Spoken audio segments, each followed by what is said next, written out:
This series of fires were catastrophic to the state of Hawaii, and we must make every effort to be vigilant and try and prevent a similar disaster from striking again. Tragically, the Lahaina fire took at least 97 lives, burned thousands of acres, caused billions of dollars in damage, and destroyed multiple native Hawaiian cultural and historical landmarks. I am deeply saddened to hear the stories of those who survived and awaiting news of their loved ones who still remain unaccounted for, who are still searching for housing, and who are wrestling with how they will survive after the fire consumed businesses and erased the island's tourism industry. While many continue to debate which exact decisions and circumstances contributed to the catastrophic scale of the Maui fires, it is not too early to start examining what can be done better.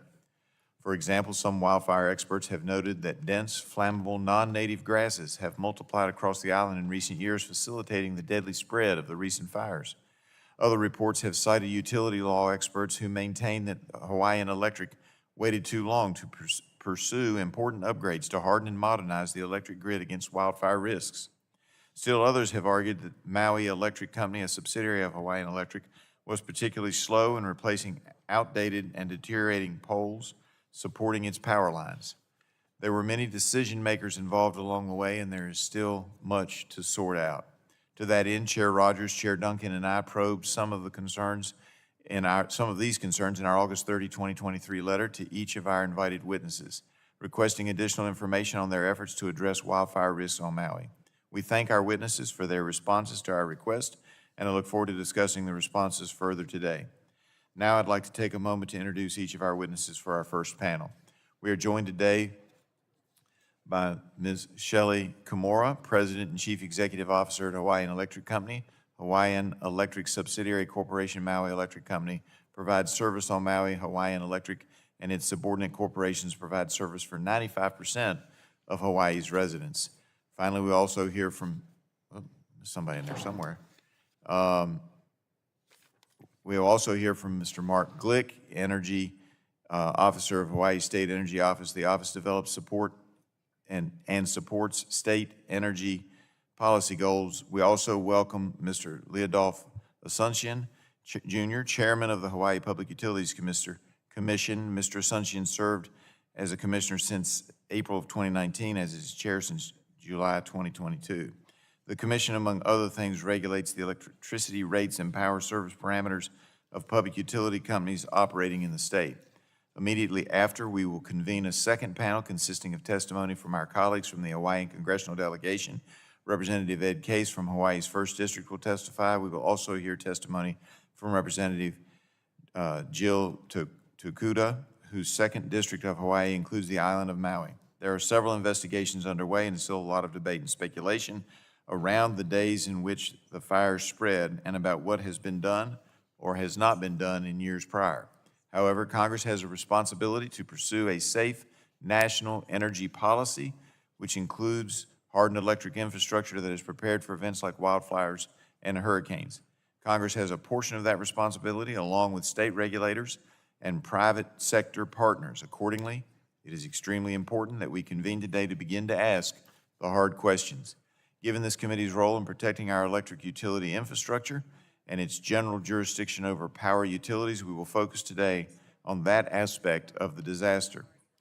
I hope that what we learn here today will inform efforts at the federal, state, local, and utility level to protect constituents and ratepayers and reduce the chances of preventable losses of life and property to wildfires in the future.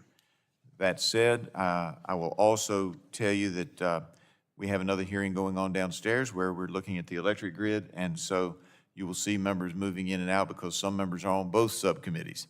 I thank the witnesses for being here and participating in our efforts to learn from this horrible event and to prevent similar disasters from unfolding in such a deadly and destructive manner going forward. With that, I yield back and now recognize the ranking member of the subcommittee, Ms. Castor, for her 5-minute opening statement. Thank you, Mr. Chairman. Good morning, everyone. Just over 7 weeks ago, powerful wildfires devastated the town of Lahaina on the island of Maui in Hawaii. This was a sudden and horrific tragedy, and on behalf of the Democratic side, we extend our sincere condolences. Nearly 100 people died, and many more have lost their homes and businesses. The firsthand accounts of how quickly the fire spread and the chaos and confusion that resulted are horrendous. Many Hawaiian neighbors, military service, and Coast Guard members raced to rescue people that day. They worked through the smoke, flames, and pollution to save lives. They are heroes. Many others responded in the immediate aftermath, and more are on the ground now dedicated to recovery and relief. I understand that over 27 federal partners, including FEMA, EPA, the U.S. Army, and the Small Business Administration, are helping the people of Maui get back on their feet. And I appreciate the hands-on approach of Representatives Takuda and Case and Senators Hirono and Schatz and how they are supporting and advocating for their neighbors. Top of mind for the Congress at this moment of a threatened government shutdown must be to ensure that the recovery work continues uninterrupted for the people of Maui. Today, I hope we can learn more about the conditions that caused the fire and what else Congress can do for the island. There are things that we do know already. We know that strong winds from a nearby hurricane combined with drought conditions and dry vegetation led to advanced warnings of fire on Maui.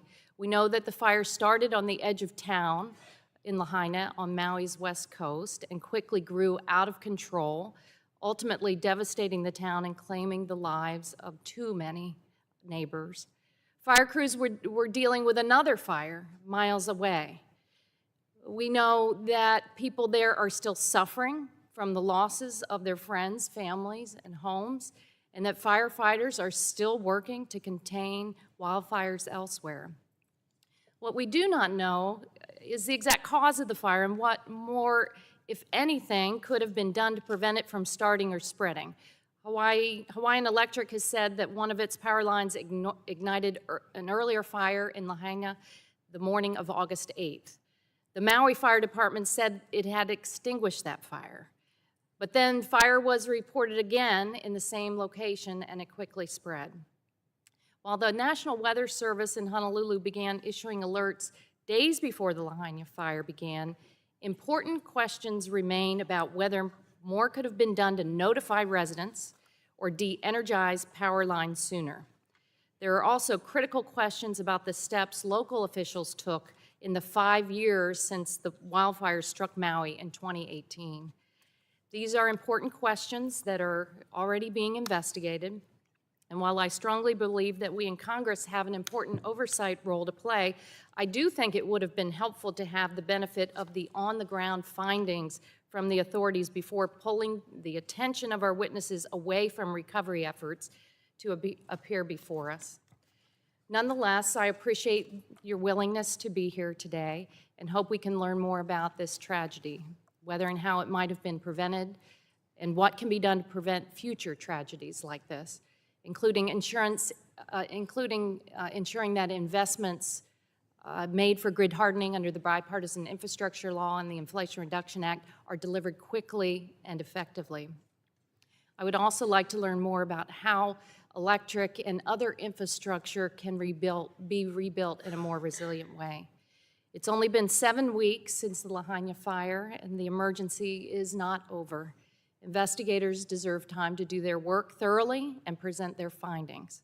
Until we get a clearer picture, our primary focus must continue to be on relief and recovery efforts for the people of Maui. And that includes keeping government open and ensuring that federal resources are available to them. Thank you, Mr. Chairman. Chairman, I yield back. Gentlelady yields back. Now recognize the chairwoman of the chair of the full committee, Ms. McMorris-Rogers, for her 5 minutes. Thank you, Chair Griffith.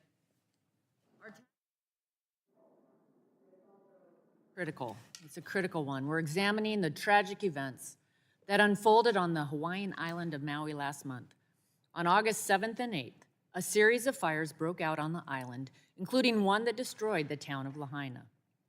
Our deepest condolences to the people of Maui as they face the daunting task of rebuilding their communities, mourn the loss of loved ones, and grapple with the painful memories of that terrifying day. The pain of seeing your home and your neighbors' homes destroyed within a matter of hours or even minutes is gut-wrenching. At least 97 lives were lost to this disaster, and we continue to pray that God provides strength and comfort to their loved ones. Many are still missing. According to an estimate from the University of Hawaii's Pacific Disasters Center, at least 2,200 buildings were destroyed, with about 86% of those buildings being residential. We must do everything we can to minimize the chance that such a destructive and deadly disaster will occur again on Maui or anywhere else in the country. And unfortunately, if we fail to learn from this event, it very well could.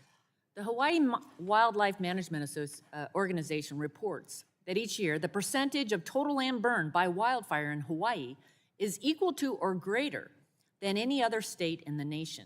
And according to the wildfires experts from the University of Hawaii, the area burned across all 4 counties in Hawaii each year has increased by 300% within the last several decades. Eastern Washingtonians are no strangers to the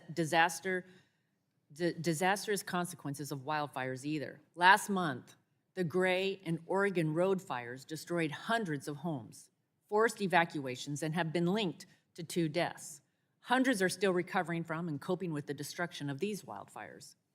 While it's difficult to revisit the disaster that occurred on Maui, we must examine any factors that could have caused or worsened the emergency, identify any unnecessary hazards that were allowed to persist, and pinpoint any additional precautions that could have been taken.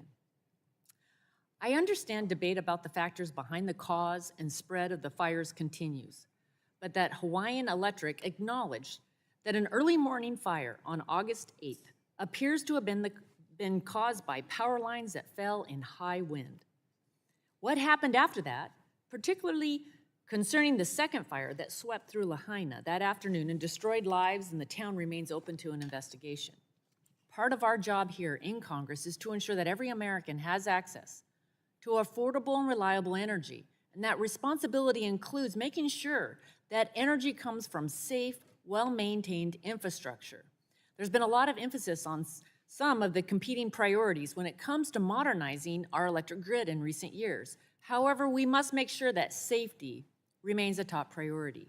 A grid that's not prepared for extreme weather or is inadequately maintained is not only unreliable, but also an unacceptable safety hazard that could potentially cost billions of dollars and endanger lives. While we cannot prevent and control every hazard, such as the high winds that struck Maui leading up to the fire, we must harden our grid to hazards, address wildfire risks such as vegetation overgrowth, and implement appropriate precautions for extreme weather. We appreciate all the witnesses traveling across the country to be here today. You have a difficult road ahead of you in rebuilding after this tragic event. I hope that today we can learn how Congress can be a strong partner for utilities and state agencies in addressing grid safety concerns. And while there's other investigations ongoing, we hope that this hearing provides some clarity on how and why this disaster unfolded in such a catastrophic manner and what steps can be taken to minimize the likelihood of it occurring again. I yield back, Mr. Chairman. Gentlelady yields back. Now recognize the ranking member of the full committee, Mr. Pallone, for his 5-minute opening statement. Thank you, Mr. Chairman. The wildfires that swept through the town of Lahaina on August 8th were a catastrophic disaster, and I want to offer my deepest sympathies to all those affected. It's a devastating tragedy, and we must ensure that Congress supports the island every way we can. There are many unanswered questions about how this terrible tragedy happened, and I'm not going to go through all the things that have already been mentioned by my colleagues in terms of what actually happened or what we know. But I know that first responders tried to contain the blaze, and some residents were able to evacuate, but tragically it wasn't enough, and the fire went completely out of control.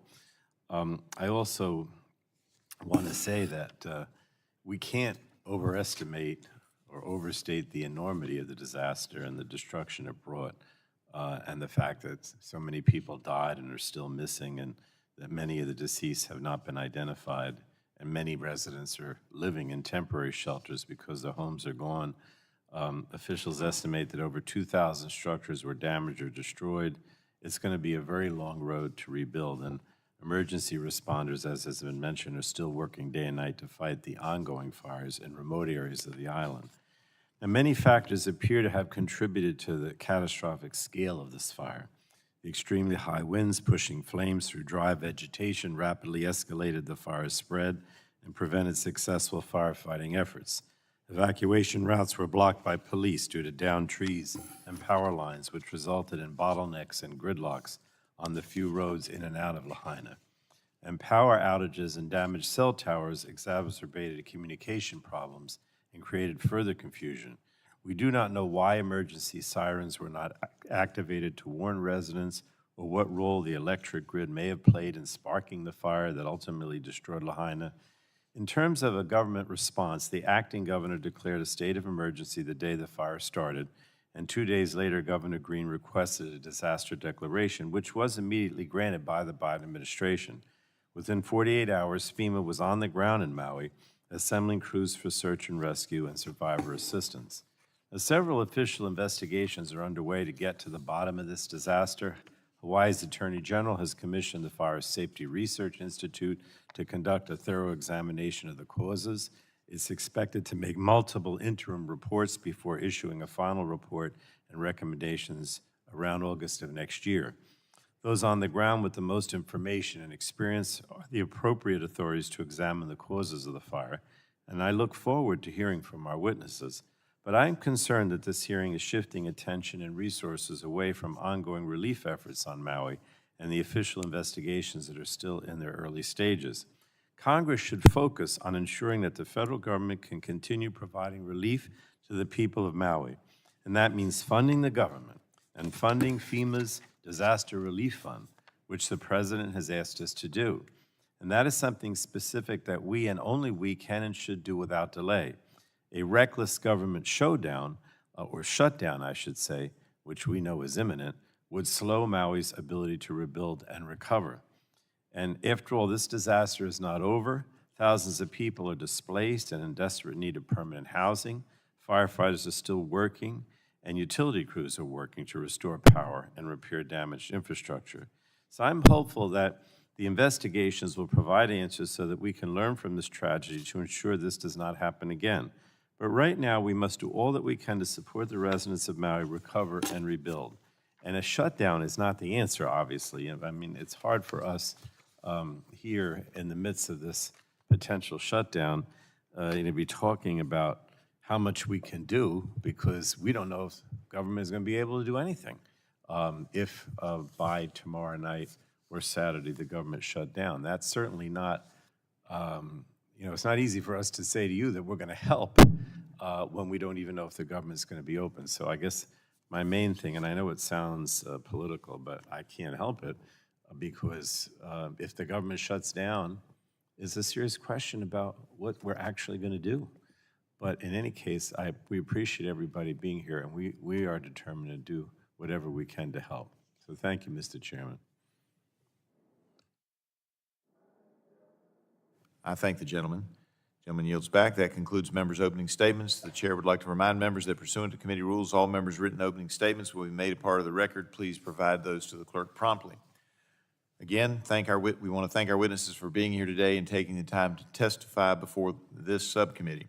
You will have an opportunity to give an opening statement followed by a round of questions from our members.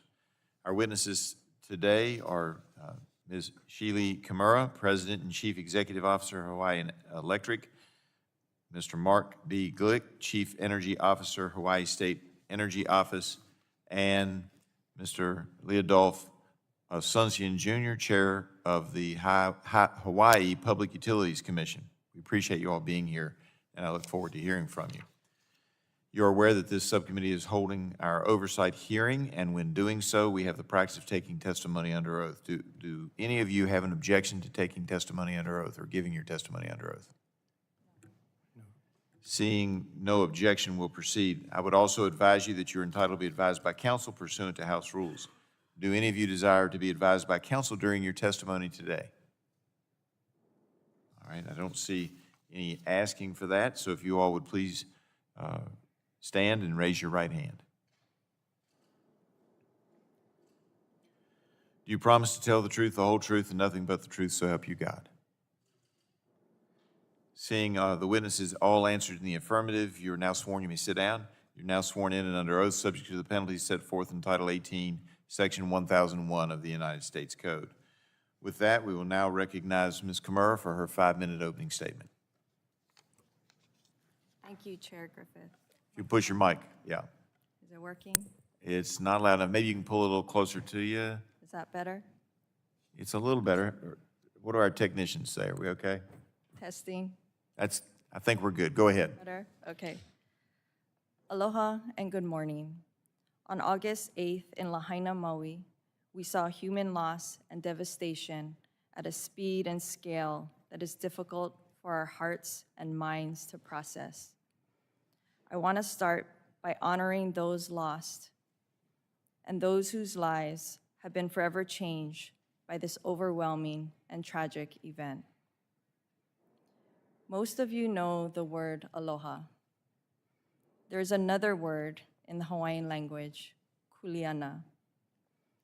Loosely translated, this word means responsibility. But like aloha, it cannot be simply defined. It is a deep sense of responsibility that is both an obligation and a privilege. It's a responsibility that has been entrusted to you by your family, by your community, by the generations that came before you and those that will follow you. Kuleana is one's responsibility within a bigger system or community to which one belongs. It's a privilege to have kuleana within this interdependent system and to one another.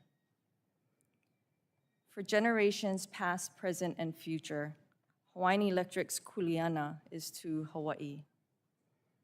We are committed to be there for Maui and Lahaina for as long as it takes to recover, to rebuild, and to help ensure a tragedy like this never happens again. In that spirit, I hope all of us can see it as our shared kuleana, our responsibility to honor the people of Lahaina as we do this work as part of a collective community. I hope we can start to find solutions that will help protect Hawaii and the rest of the nation from increasing threats of familiar natural disasters like hurricanes and those that we have rarely experienced, including droughts that can fuel catastrophic wildfires on tropical islands. Hawaii is the most isolated population on Earth. There's no electrical connection to the continental US or even between islands. This is one of the reasons Hawaii has the highest electric rates in the nation. On an island, we have to be our own safety net. We can't call on a neighboring state if we run short. Our isolation is also one of the drivers for our efforts to become energy independent, to get off expensive, volatile imported fossil fuels. It's not only about the environment, but about our economy and energy security. As utilities go, we're small, about 470,000 customers on 5 islands, 70,000 on Maui. The Department of Defense is our largest customer. Hawaii is home to the US Indo-Pacific Command, and we are the only utility in the nation serving all components of one combatant command. I became president and CEO of Hawaiian Electric in January of 2022. Every day, I feel a tremendous kuleana responsibility to our customers, communities, and employees. Since August 8th, I've spent much of my time on Maui. I've seen the devastation firsthand. Our team, including our Maui employees who have been personally impacted by this tragedy, has been working tirelessly to support our communities. We all want to learn what happened on August 8th so that it never happens again. On that day of fire at 6:30 a.m., what I will refer to as the morning fire appears to have been caused by Hawaiian Electric power lines that fell in high winds. The Maui County Fire Department promptly responded to this fire. They reported that by 9 a.m. it was contained. After monitoring it for several hours, the fire department determined the fire had been extinguished. They left the scene in the early afternoon. At about 3 p.m., a time when all of Hawaiian Electric's power lines in West Maui had been de-energized for more than 6 hours, a second fire, the afternoon fire, began in the same area. The cause of that afternoon fire that spread to Lahaina has not been determined. We are working tirelessly to figure out what happened, and we are cooperating fully with federal and state investigators who have indicated it may take 12 to 18 months to conclude. I look forward to fulfilling our shared and respective kuleana to honor the people of Maui as we seek solutions to protect Hawaii and the rest of the nation from other deadly disasters. Mahalo. Thank the gentlelady. Now recognize Mr. Glick for his 5-minute opening statement.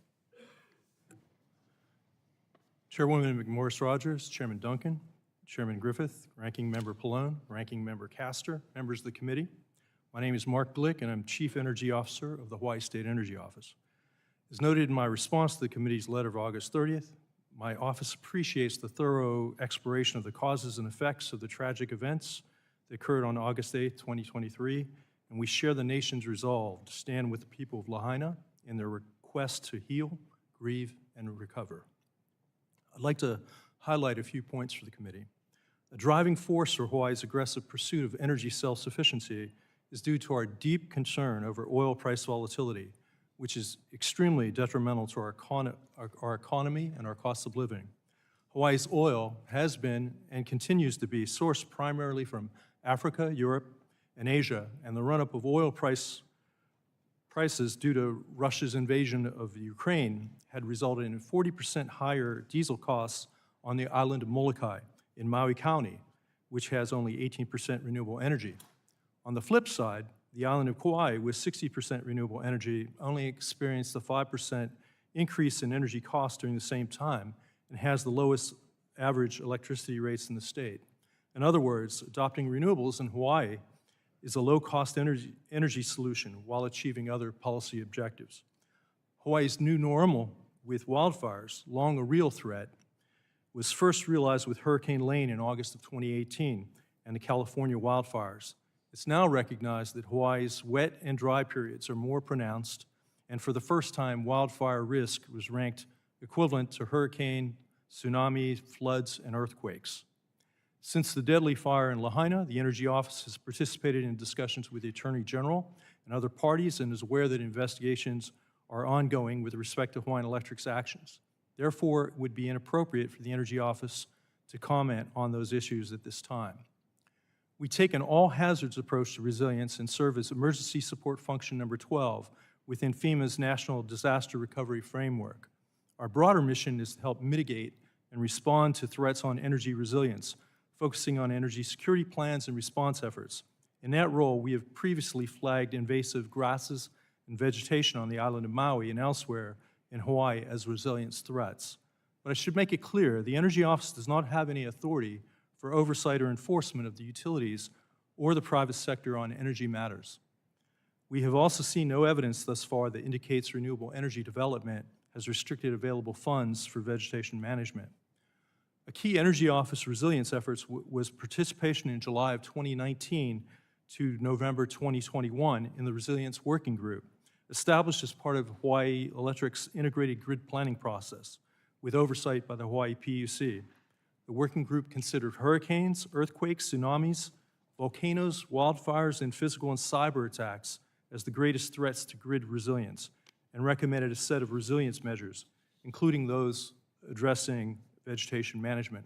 Among those recommendations are plans for enhanced vegetation management, particularly in critical grid areas, continue to harden and reinforce critical transmission circuit and upgrade structures, continue planning for expanding water-resistant underground cables, establish priority circuits with enhanced restoration capabilities and greater hardening, consider adopting advanced technologies and a more distributed resource approach, including microgrids for emergency and backup operations, and develop wildfire mitigation strategies for a worst-case wildfire event at Ma'alea, a location just 16 miles south of Lahaina.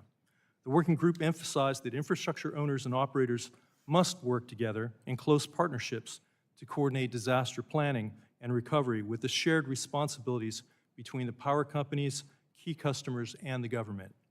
The final consolidated integrated grid plan was submitted to the Hawaii PUC by Hawaiian Electric on May 12th of this year and is currently under review by the Hawaii PUC. The Energy Office is now completing the Oahu Energy System and Critical Infrastructure Vulnerability and Resilience Assessment, a FEMA-funded effort. This assessment of Oahu's major energy supply, distribution, and demand networks and the state's critical infrastructure risks covers electricity, liquid, and gas energy infrastructure. Once completed, the Energy Office plans to follow up, pending FEMA approval, with a second phase of analysis for Kauai, Maui, and Hawaii counties. In conclusion, it's clear that a multi-pronged approach to prevent, mitigate, and respond to wildfire threats is necessary, involving both short-term and long-term actions. These solutions require a shared commitment of private and public sector will and resources to adequately safeguard our essential energy infrastructure. In the response efforts related to the Maui and Hawaii County wildfire tragedy, Hawaii expresses its sincere gratitude to the federal assistance we have received thus far, and we humbly request your future support and assistance as we recover and rebuild. I'm happy to answer any questions you may have. Thank the gentleman. Now recognize Mr. Asuncion for his 5-minute opening statement. Thank you. Chair Griffith, Ranking Member Castor, members of the subcommittee. On behalf of the Hawaii Public Utilities Commission, I wish to express our appreciation for the sincere outpouring of support for our communities in the wake of this tragedy. We appreciate this committee's focus on this issue and the opportunity to speak to you, as addressing the increasing number and magnitude of natural disasters requires unprecedented levels of collaborative action. We are still grappling with the devastation of this tragedy, and our hearts remain with all of the victims and their loved ones. These communities have been irreversibly impacted, and we intend to maintain our focus on supporting them as the months and years go by. In my statement, and you do have a copy of my written statement, the Commission wishes to share with this subcommittee its perspective on the following 3 topics. First, the Commission's role and jurisdiction to regulate Hawaii electric utilities, particularly as it relates to natural disaster preparedness, safety, reliability, and resilience. Second, the Commission's priorities in responding to the August wildfires that include addressing immediate needs, preventing future catastrophic events, ensuring reliable, safe, clean, and affordable energy services, and protecting ratepayers by utilizing investigative findings to guide potential restoration actions. And third, the Commission's activities to mitigate the risk of wildfires that may be caused by or impact the electric grid. The Commission and myself looks forward to answering any questions about these and other topics during this hearing, as well as collaborating on an ongoing basis to ensure the events like the Maui wildfires or any other natural disasters never occur again. Thank you, Mr. Chair. Thank the gentleman for his opening statement, and thank you all for your testimony. We'll now move to the question and answer portion of the hearing, and I will begin the questioning and recognize myself for 5 minutes. So my congressional district in Southwest Virginia is mountainous, rural, spread out, and is actually by land mass larger than Hawaii. So I can understand some of the problems and concerns that you all have. But the picture I get is that there were lots of warning signs out there that wildfires were a prominent threat, particularly on that end of Maui. So I guess, Ms. Kimura, do you all gather information in real time on weather reports when planning preventive maintenance and power generation activities? And before a storm like this, do you have plans in place to watch what's happening and what's going to occur? Because we know the National Weather Service was telling folks a couple of days in advance this was going to be a big one. Thank you for that question. So we do monitor. We were very aware of the red flag warning of the high winds. Forecasters were indicating that it would be 35 to 45 mile per hour winds with gusts of 60 miles per hour. They later indicated, as this was happening, that they had then forecasted that parts of the state were experiencing much higher winds and gusts of about 80 miles per hour. When did you get that information, and were you all watching this yourselves? Was somebody monitoring that on a minute-by-minute basis?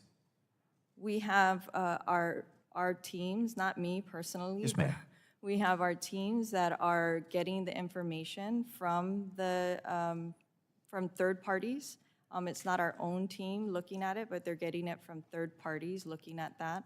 Do you know when you learned that the winds were going to be higher than you originally anticipated?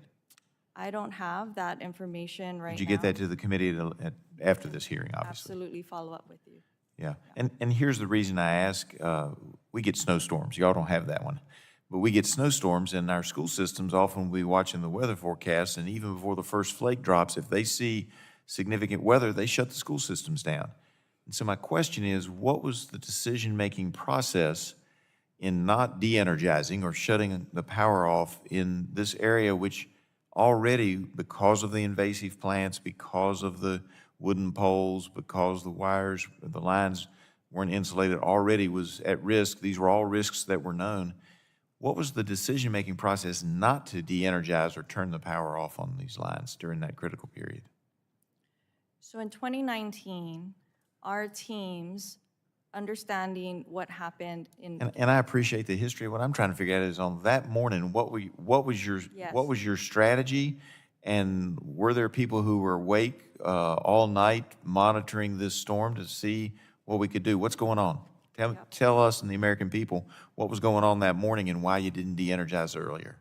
Absolutely. I'm trying to explain to Yes, you ma'am. why we didn't. Well, I understand you're going through the process. I'm trying to figure out what happened that day, back in August. Yeah, so I'm trying to answer your question All right. about why we didn't de-energize. Okay. Those decisions were made years before as part of a plan, and as part of our protocols. And so I'm trying to help you understand what our protocols are in that kind of situation. So in 2019, our team started developing a wildfire mitigation plan. And based on what they had learned of the plans in California, including their preemptive shutoff programs, they determined. That would be the PSPS. Okay. PSPS, that wasn't the appropriate fit for Hawaii. Hawaii is very unique, and through that process, that's the determination that was made, and we had other protocols in place when there's high winds. So when you're asking why didn't we shut off the power, that is not our protocol to do that. All right, let's stop right there. Okay, Going forward, are you re-examining that? Are you looking at doing the public safety power shutoff programs? Are you looking at that now? And are you re-examining your protocols because they didn't work? we are absolutely re-examining our protocols. I want to make it absolutely clear that the afternoon fire, the cause of that fire has not yet been determined. And I recognize. I heard your testimony, and I just want to confirm, you never re-energized your power lines once you shut them down. Is that correct? That's right. And A little bit and- before 7 a.m., our lines were not re-energized. And how long did it take for the energy to get out of those power lines? I understand it takes some time. Once you push the button to turn it off, how long does it take where the lines are no longer a danger to the public or to firefighters, et cetera? I don't know that exact answer, If you but could I get can that for me later. guarantee you, yeah. All right, and I apologize, but my time is up, and so I have to yield, even though I'm the subcommittee chair. sorry I have to follow the clock too, and I now yield back and recognize Ms. Castor, ranking member, for her 5 minutes of questions. Thank you, ma'am. Thank you very much. I also want to focus on the conditions prior to the fire. I actually was in Honolulu on August 8th at Indo-Pacific Command with General Aquilino and on a bipartisan CODAL as we were headed to the Pacific Rim, and it was extraordinarily windy, and everyone was commenting on it, and they didn't have an understanding yet of the extent of the devastation in Lahaina, but officials had been warning about the likelihood of high winds and wildfire risk for a couple of days. So the information we have is that on August 6th, the National Weather Service warned of fire conditions due to severe drought and strong winds. And on August 7th, the National Weather Service issued a red flag warning indicating severe fire risk. So you said HECO was aware of these warnings from the National Weather Service, correct? That's right. And so I want to dive in. The protocols what exactly were the protocols on the books that that ensured when you received these warnings that action was going to be taken immediately? Yeah, so the protocols on the books for many years was to disable a setting on our system that automatically recloses a circuit if there's a fault. Meaning that if there's a fault indicated on the line, that it won't re-energize. The And how- breaker will open and then it won't re-energize. And then how quickly after you received the warning did you act to do that? I don't know the exact time. I believe the warning, and we can, subject to check, I believe the warning happened overnight, and by the morning that those protocols were put into place. But we can get that for you, those Thank you. details for Mr. you. Sunchin, does HECO have the authority to proactively de-energize its lines in response to weather conditions? Excuse me, can you repeat that question? Does HECO have the authority to proactively de-energize the lines when they receive these warnings? Yes, they do. Okay. Ms. Kimura, when did HECO first become aware that one of its power lines was down in Lahaina? We had a number of power lines coming down, and I'm trying to remember when the first one was down, and I can't recall right now. I mean, there was a lot happening from August 7th to August 8th. Mr. Sunchin, do you know exactly when? When did you receive notice? I received notice of lines going down or basically in the afternoon of the 8th when HECO informed us that they activated their incident management team. Last year, HECO submitted a plan to the PUC to spend $189 million on grid hardening to make its energy grid more resilient. And last month, DOE announced $95 million. U.S. DOE announced $95 million to Lahaina coming from the bipartisan infrastructure law. Ms. Kimura, can you describe HECO's proposed grid hardening plan and what steps you have already taken to improve your lines prior to the fire and how you intend to use these federal investments? So the federal investment that we were informed of, we don't yet have it. We're in discussions on when we will get that or how we will get that. But that is going to help fund our transmission and distribution resilience program. And that is a multi-year program that we have in front of the Public Utilities Commission. We had filed for approval for that program in June of 2022. And that program was a result of years of work, including a lot of work with stakeholders as well. And that program includes addressing critical transmission and distribution infrastructure. Okay, but you had been working, you said yourself you've been working on this for a number of years. You weren't waiting for these federal dollars, hopefully. What work had been underway already to protect against wildfire risk? So we had been starting work, or we had been in process on doing work. A utility is always doing hardening work. The proposal was to increase and further the work that we're doing. Do you have that plan in writing on what had been proposed specifically for Maui and what work had been completed? We have the work in writing that had been proposed. We also have our wildfire mitigation plan, and we had began implementing that even before the approval of that plan. Thank you very much. I think the committee would like to see those documents, the plan that had been composed for years ahead of time, and then exactly what work had been taken in advance prior to these devastating fires. We'd be happy to provide that to you. Thank you. I yield back. Thank you for agreeing to provide that information, and I recognize the chairwoman of the full committee, Ms. McMorris-Rogers, for her 5 minutes of questioning. Mr. Glick, in your written testimony, you state that your office actively develops policies to achieve renewable energy and energy resiliency with the legislature, public utilities commission, state agencies, and other relative stakeholders.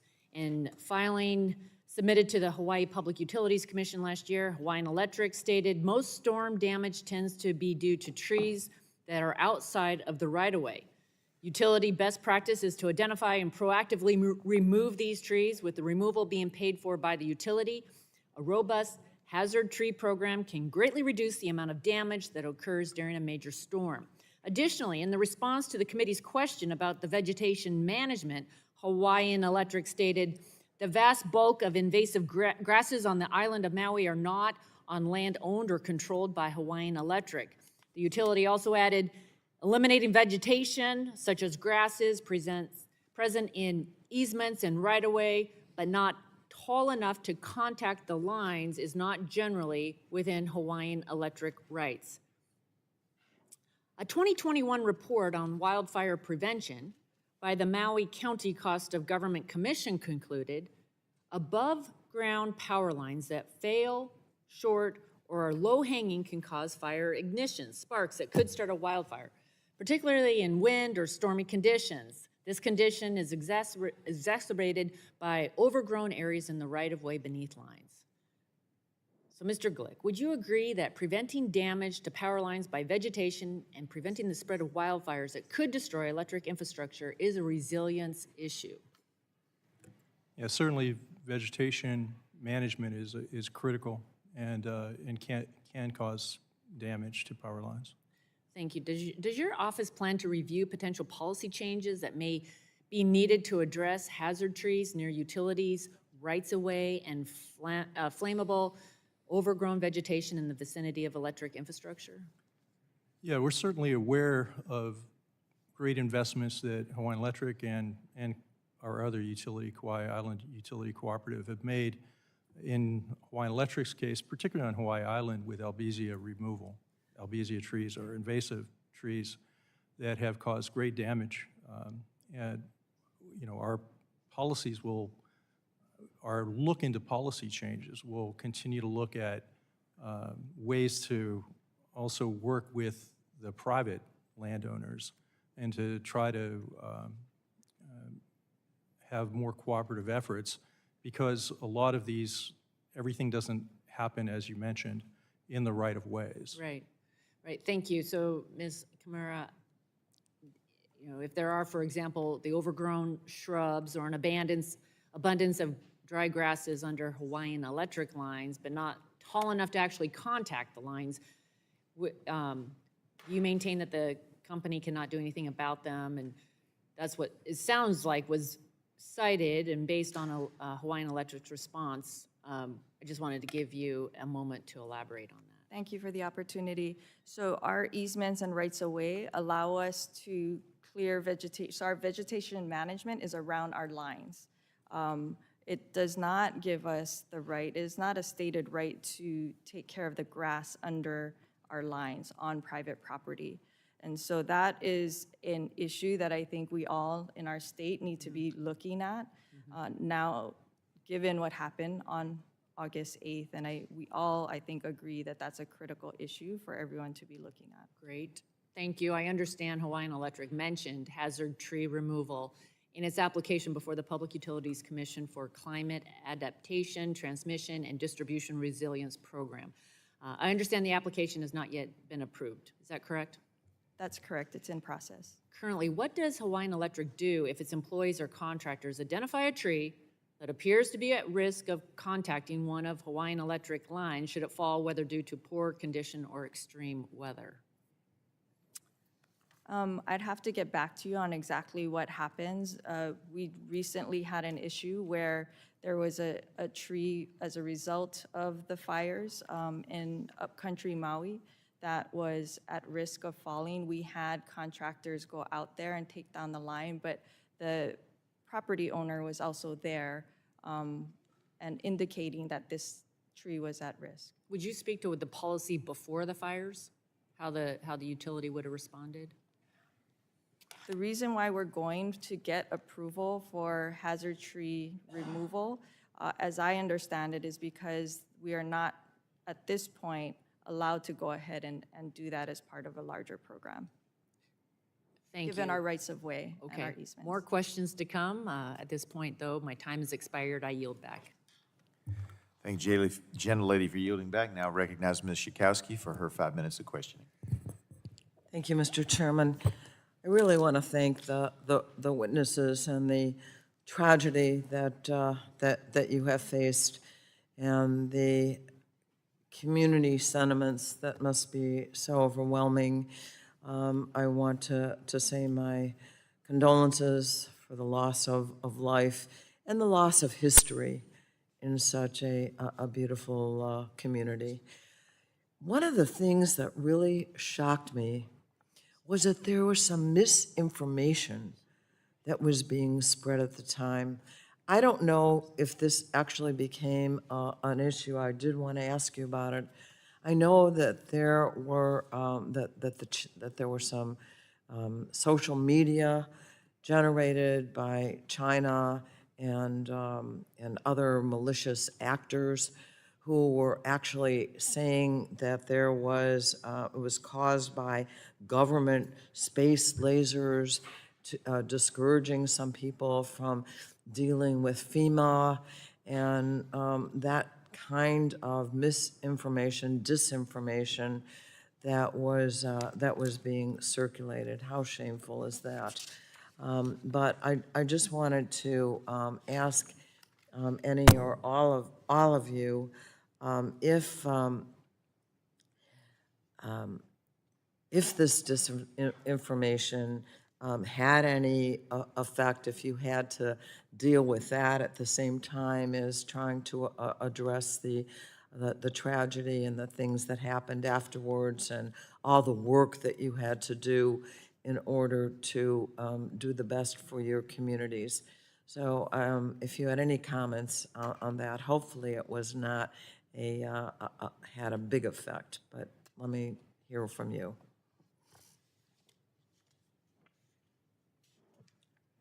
I mean, I can start. I mean, this is not an area of my expertise, but I have been on the ground in Lahaina and I have been talking with people. So it is very distracting and it creates divide in the community. And in a time where people need to come together and support the community, it does create noise that makes it much more difficult for that to happen. And just talking about it personally for our own company, I recall having conversations. We would gather every morning in Maui in a big circle at 7 a.m. before the crews went out. And I remember having to tell them, stay focused on your work, be safe, don't let all of that noise in social media distract you and bother you, because we have work to do and we need to stay focused on serving our community. And I'm sure that's the kind of conversations others that are helping the community needed to have as well. Anybody else? The other thing I wanted to mention, so all of the investigation is not complete. What kind of impact does that have on your testimony today? What are we waiting for? What might you find out that has not yet been revealed because there is not yet a complete investigation. Can you answer that about the, yes? It's difficult to speculate on what might be found or what might not be found. This is a very complex situation, as you've been hearing from many of the members here. I've talked about in my opening statement being a part of a system and a community. There's a system here that was in play for all of these conditions to happen all at one time that resulted in the devastation in Lahaina. And there's a lot to unpack there. It's very complex. Many people, many different organizations are involved, and many conditions are involved. And all of that needs to be taken into account. And those are all critically important to understand, and how all of that works together as an interdependent system for us to figure out the right solutions for Hawaii as well.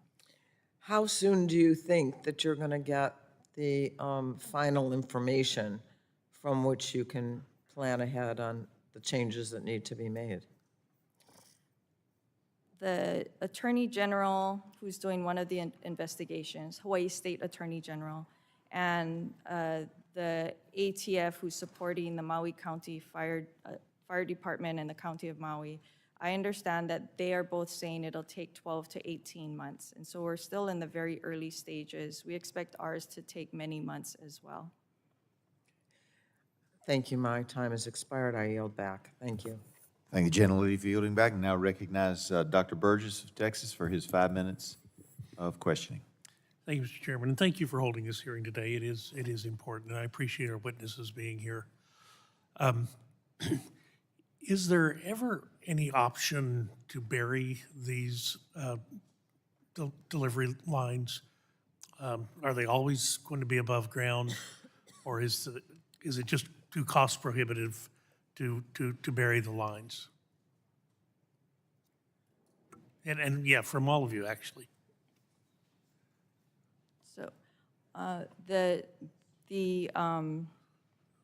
standard is on Maui is for lines to be overhead.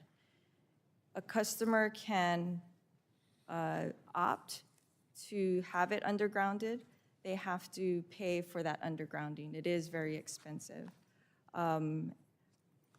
So some customers opt to do that, and they pay for that. About 50% of the lines on Maui are undergrounded. 50%. As in comparison, as I understand it, California is about 33% undergrounded.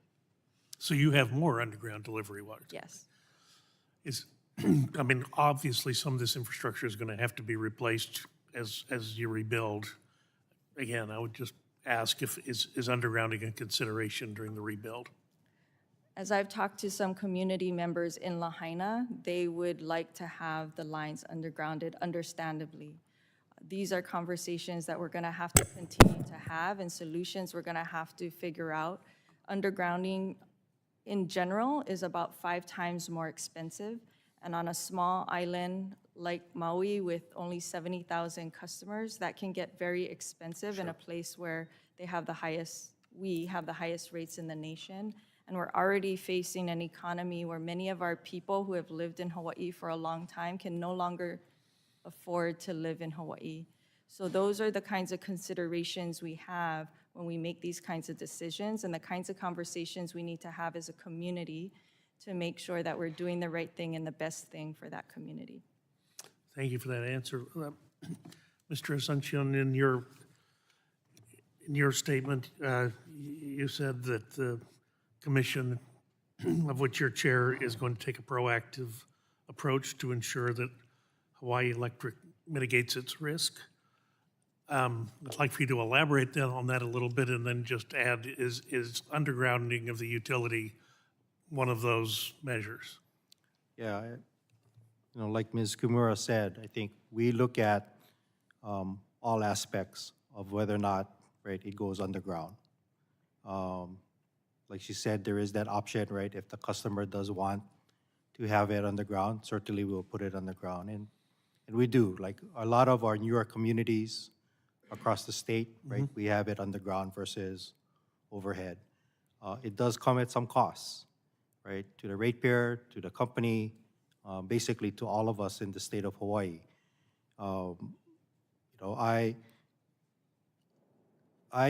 you know, one of our things is really looking at the cost, but you know, I will say, as a urban planner, and knowing the conditions underground, especially in Hawaii, you can hit the water table pretty quickly. So those are other consideration, more technical considerations that we need to look at. There is a cost to maintaining those lines underground. So all of that is wrapped up, you know, in how we look at, you know, the work that Hawaiian Electric will do, or even our cooperative on the island of Kauai, right? It's all the same considerations, right? At the end of the day, are we impacting the ratepayers greatly just for that island, right? You know, we don't have like subsidizing of another island grid towards one. So at the end of the day, I it's get really- it, but sometimes the cost of doing nothing turns out to be prohibitive also. Let me just ask you, because does the age of the line make a difference? And I don't know the term for it, but the amount of the coefficient of sag in the line, does it increase as the line ages? I wouldn't be able to tell you that. I'm not the technical person. But the comment was made in some of your testimony that some of this infrastructure is getting pretty old. Is that Yes. fair to say? Yes. And so the brittleness of the line, the likelihood that it might break, again, whatever term I'm not aware of, the sag coefficient is going to increase, where vegetation that may not have posed a problem when the line was installed now may, because the actual physical configuration of the line is different. Is that a fair concern? Yes, it's fair. And, you know, I think, you know, some of those lines, depending on the age, right, they had a different type of standard or code at the time. Our rules are prospective, right? So if they're going to be doing maintenance, if Hawaiian Electric or the cooperative is going to be doing maintenance on the lines, installing new lines, it's getting up to that particular code at that time, right? So if the coefficient, if you want to call it, right, of sag is different today, right, we would expect our utilities to build to the current standard. Thank you, Mr. Chairman. I'll yield back. Gentleman yields back. Now recognize the ranking member of the full committee, Mr. Pallone of New Jersey, for his 5 minutes. Thank you, Mr. Chairman. I guess I reiterate again that I appreciate the witnesses being here and helping us understand what we can do in Congress to, you know, to help with this catastrophe. But, you know, I can't help think that you might be better off being at home, and we'd be better off if we could figure out, you know, how to avoid this shutdown. So again, appeal to my colleagues on the other side to work with us to prevent the shutdown. But in any case, Ms. Kimura, I know there are many details still to be uncovered, but I'd like to ask you about the electrification of HCO's power lines. I understand that HCO has taken responsibility for the brush fire that broke out before 7 a.m. on August 8th near Lahaina Luna Road. Is that correct? And will you explain what led HCO to this conclusion? So we have a team doing an investigation, and many have also seen a video that a resident had taken in that area. In high winds, our lines fell to the ground, and it appears that a fire was sparked in that area. So it's the clearly, fire- I'm sorry. No, I was just going to explain that it started on a grassy area between a sidewalk and a road, and then what we think is it traveled up to the adjacent field that was behind one of the homes, and as we understand it, it turned into about a 3-acre fire, and the fire department was able to contain it and then extinguish it. So it's clear then that your lines were energized before 7 a.m. on August 8th, and that fire was eventually contained by the Maui Fire Department and monitored for hours until early that afternoon. But then around 3 p.m., HCO employees reported a fire in the same area as the earlier fire, and this is the blaze that then grew out of control and eventually destroyed Lahaina. Is that accurate? That's right. And by that time, at 3 p.m., our lines had been out for over 6 hours. Okay, because they were already de-energized at that time. De-energized, yes. So can you explain what exactly when exactly HCO shut the power off to its lines that day? When did that happen? So just before 7 a.m., none of our lines in the West Maui area serving customers were energized. And how can you confirm that the lines were not energized at that time? This is based on a lot of our system data, so our SCADA data, our smart meters, and discussions with our employees. And so that's part of the information that we looked at this from all angles because it was such a critical fact. And so we made sure that we looked at that very closely, and we're making our information available to the ATF. So, I mean, it's still important for the fire investigators to determine the role of these power lines. So have you agreed to cooperate with all the investigations into this matter? Absolutely. We've been fully cooperating and making our information available to them. And is HECO still conducting an internal investigation into the overall events of that day? Yes, we're still early in our investigation. And when do you expect to have results from your internal investigation? And do you commit to make those public when you have the results? I don't have an exact timeline on how long it will take, but we expect that it'll take many months to get done. And I'm sure that there will be more to talk about once we know what the results of those But you've committed, or you are willing to commit to make those results public once the investigation is completed? I think it's too early to speculate on exactly what comes out of this and what form it comes out, but we are committed to sharing what's critical with the public on this. Is there any reason why you wouldn't make it public? I mean, you seem to be hesitating a little bit. I think it's just too early to speculate on what that is going to look like in the future. We're very focused on finding out what happened there to make sure that it never happens again. All right. I'm just going to conclude, Mr. Chairman, again, that, we pledge to be a partner to the people of Maui as they recover and rebuild, do whatever we can to help on both sides of the aisle here. Thank you. Thank you, Mr. Chairman. Thank you. The ranking member yields back, and I will recognize myself for 5 minutes for questions. And I'm going to talk about, to Ms. Kimura, I want to ask you these questions. And it's about remote, how we monitor remote areas. I'm from Kentucky. We have a lot of rural areas as well with power lines. So just kind of interested moving forward. So just to establish it, I believe, Ms. Kimura, that Hawaiian Electric and its subsidiaries have equipment running through remote territory. Is that correct? I'm sorry, can you? You have equipment running through remote territory. Yes. So I'd like to learn more about how you monitor that and its in the grid for potential problems.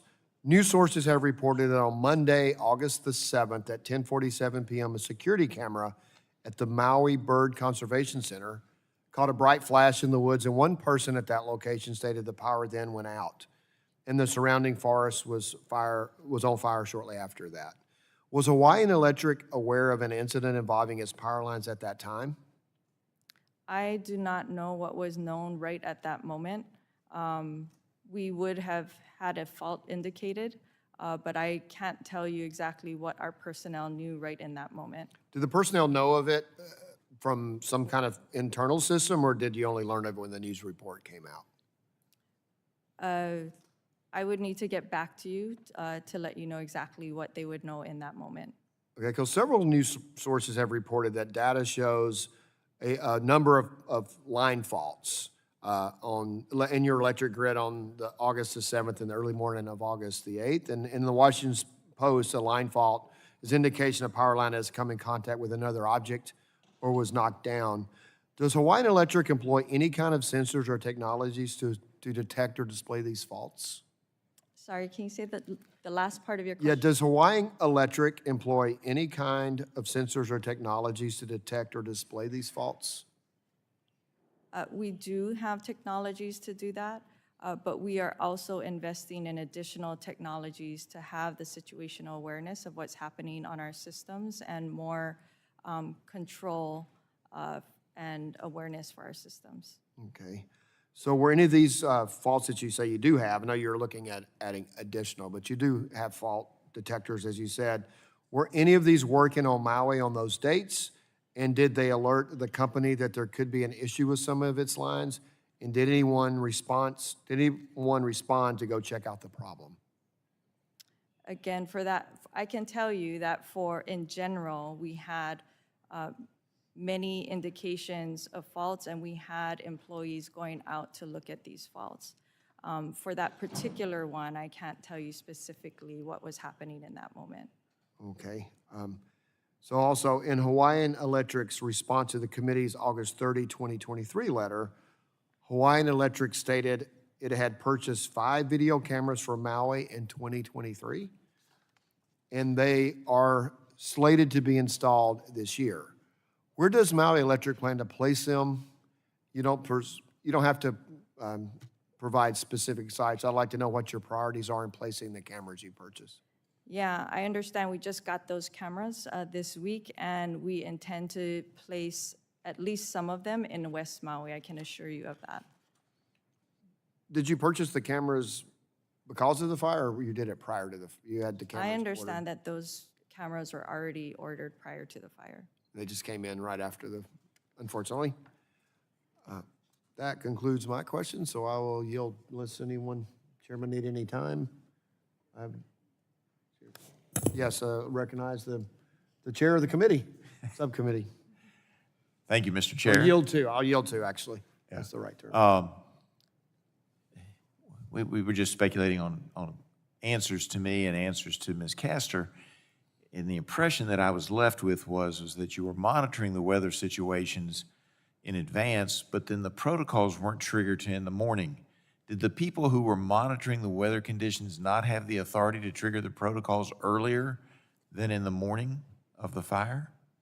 They have the protocols to do that. They have the authority to trigger the I'm protocols. sorry, the protocol allows them the authority to do that. And do you know why they didn't trigger it when the storm was building up overnight? Why they didn't trigger it sooner than the next morning? So I need to get back to you on the timing. I was indicating to you that I'm not really sure about the exact timing of when they found out about the red flag warning and when the protocol was started. And so let me get back to you on that. All right, I appreciate that, and we would like an answer to that, but Yeah. the question still remains, you knew the red flag warnings were likely to be coming, but you Yes. didn't have the protocols automatically ready to go. And my time's up, so I got to yield back, but that's a question I think the committee's going to want an answer to at some point. The protocols were ready to go, just to be clear. The protocols were in place and Okay. ready to go, and they have the authority to institute it at their discretion by assessing the situation and understanding what the weather report is. I yield back. The chair yields back to me, and I yield back, and the chair recognizes Mr. Peters from California for 5 minutes. Thank you, Mr. Chairman. I want to thank all the witnesses for being here today under these very difficult circumstances. Our area in San Diego is familiar with devastating effects of wildfires, and you have my sympathies for what's happened to your community. And we know what it takes to rebuild, and I appreciate that you're needed at home and for what will be a long and difficult process. Due to the increasingly devastating impacts of climate change, disaster recovery efforts in general are going to need to incorporate strategies of resilience against future threats, and these efforts require a large-scale evaluation of existing grid infrastructure, specifically identifying opportunities to reduce ignition, such as through undergrounding power lines, for instance.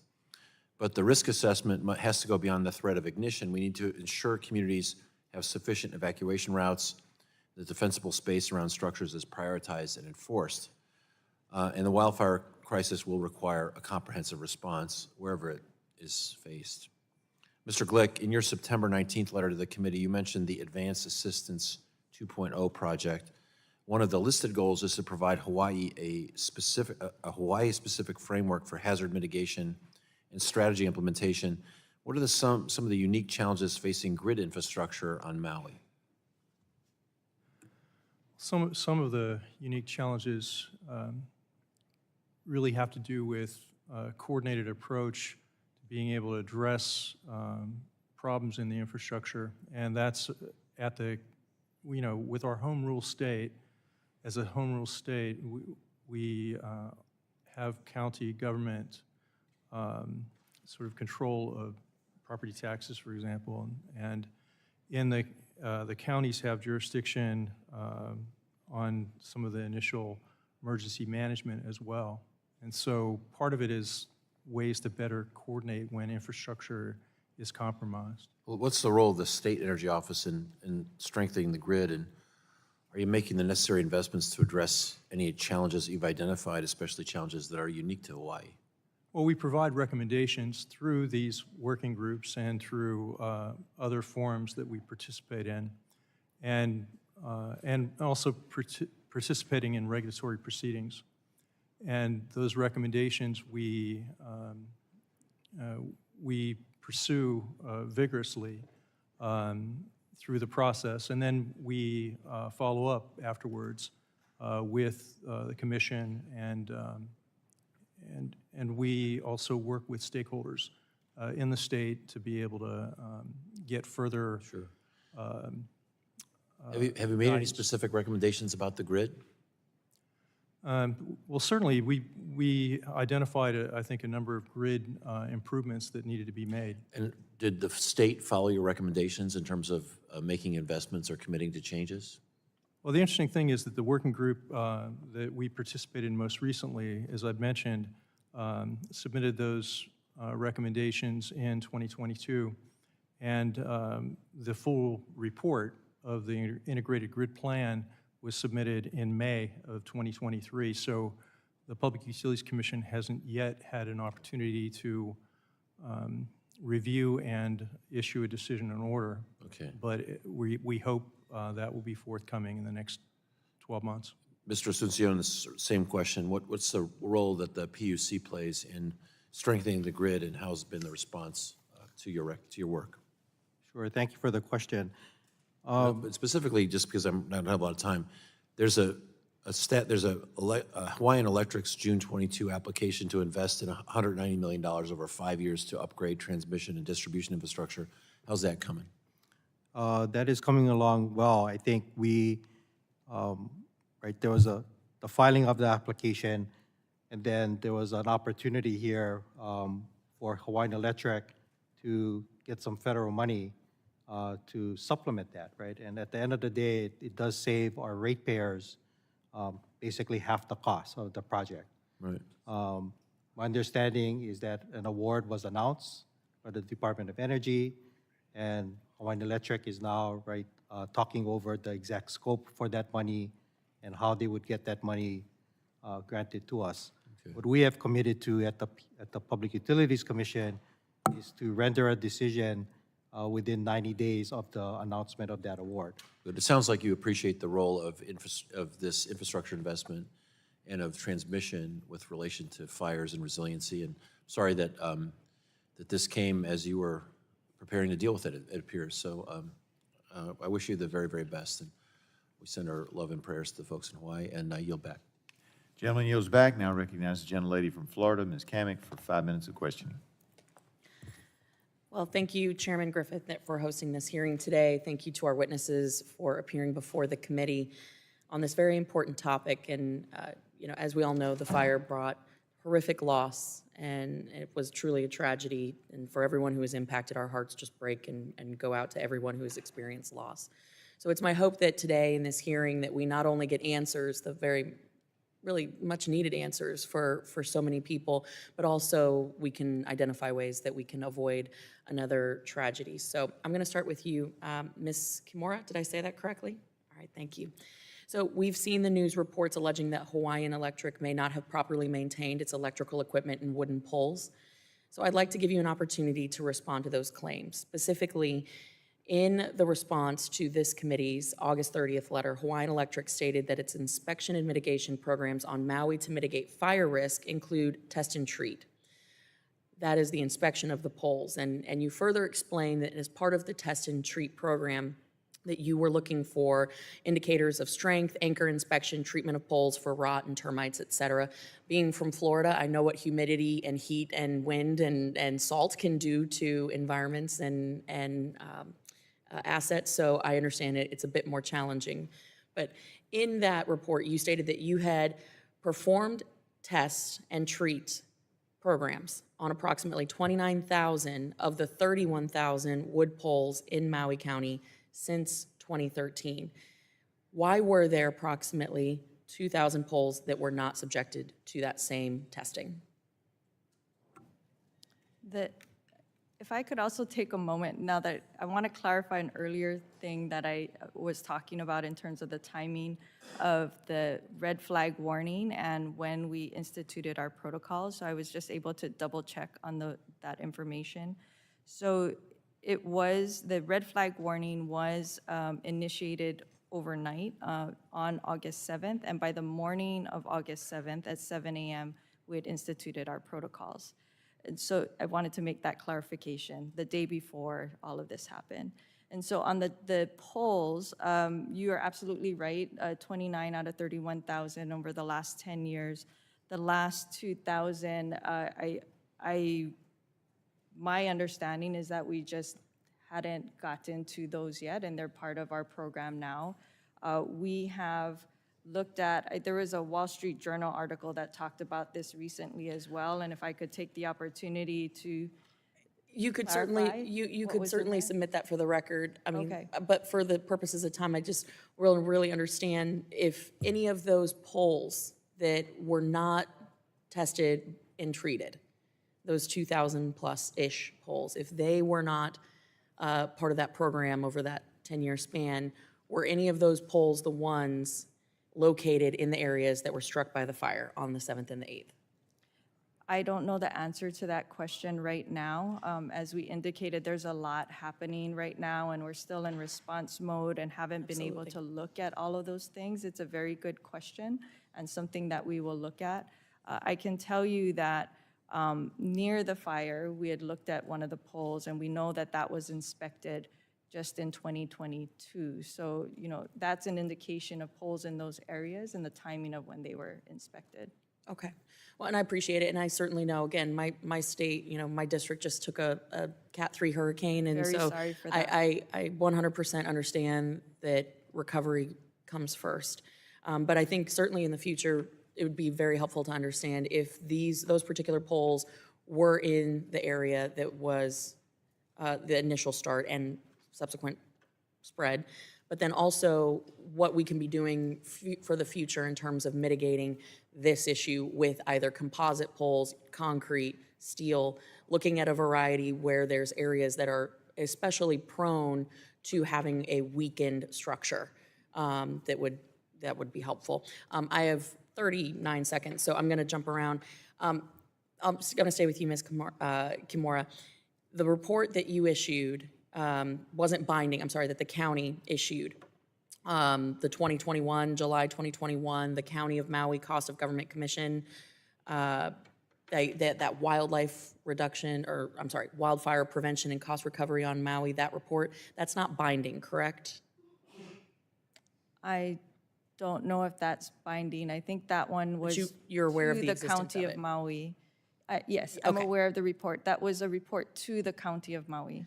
So did anyone from the utility engage with Maui County or the Cost of Government Commission following the report to identify a way that Hawaii Electric could help address the concerns that were laid out in this report?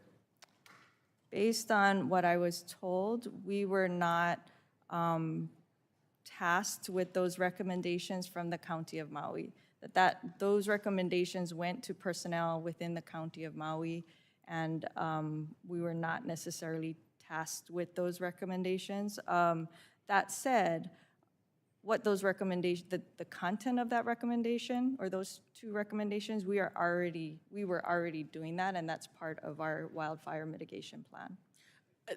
My time has expired, but I think it's really important for us to nail down what happens with jurisdiction on those recommendations and who takes responsibility for them. I know you said you were implementing a number of them, but I'd like to know where the liability falls. So with that, I yield back. Thank you to our witnesses once again. Thank you, gentlelady, for yielding back. Now I recognize the gentleman from Alabama, Mr. Palmer, for his 5 minutes of questioning. I thank the chairman. I thank the witnesses for appearing. It's heartbreaking what happened to Lahaina, and really, really hope that you can get things worked out for those people who have suffered so much. I do look forward to hearing from my colleagues from Hawaii and my friend Jill Takuda, so I know this really hangs heavy over them. What I want to ask Mr. Sunshine is, after a rate case is decided by the Public Utility Commission, for instance, a filing to perform vegetation trimming under a power line easement, how does the commission go about verifying that the work was actually performed? We would constantly follow up with the utility, either through reporting, which we have a variety of types of reporting, either monthly or semi-annually or annually. What we want to make sure is how is it impacting the ratepayer, right? That the spending is in the right place, right, to take care of things, and that we see progress, right, on whatever the program is, right, versus not seeing progress. Well, I understand that you want to look out for the ratepayer, but I have some timberland, and there's a power line goes through it, and the power company is very diligent in keeping the vegetation cut down,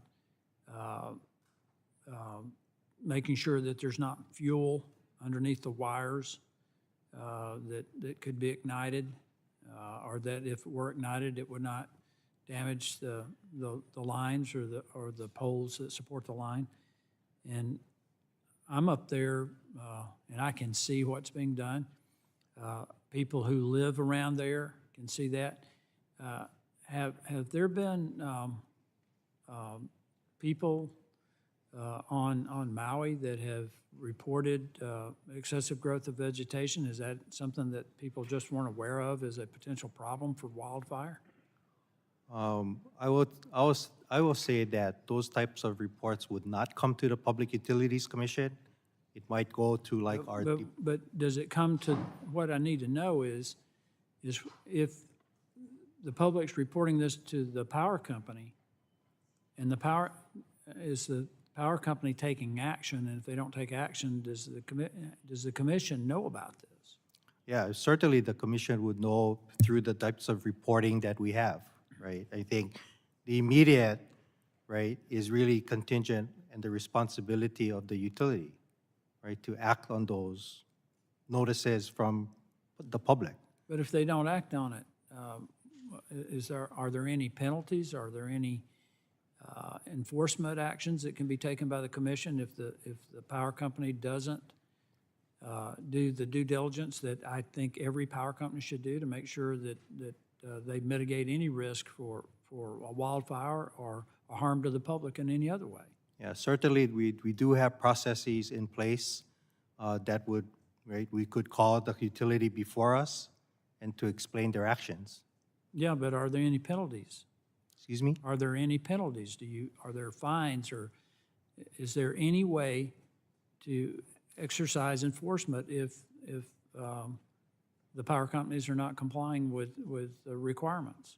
Certainly, we would have to figure out either any penalties or any actions that the utility needs to make through our process.